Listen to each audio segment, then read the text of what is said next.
როდესაც ჯადოს ხსნი, ენერგია იძრის, ყველაფერი იცვლება ადამიანში და მის გარშემო.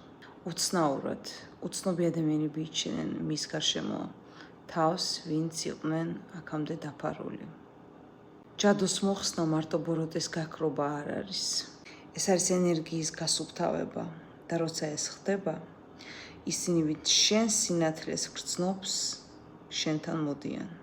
ზოგი დახმარებისათვის, ზოგი შურის თვალით. ამიტომ არის საჭირო ყოველთვის დაცვის გაკეთება. ყველა ადამიანი ვინც მოდის, შემთხვევით არ მოდის. ზოგი სარკეა შენი. ზოგი გამოცდაა. თუ შენც ასე გემართება, ეს ნიშნავს, რომ შენ იღვიძებ და ჯადოს კვალი შენ გარშემო იშლება. დამიკავშირდი. ეს არ არის უბრალოდ საქმე. ეს არის მისია. მოხსნა ჯადო და გაანთავისუფლო ადამიანი.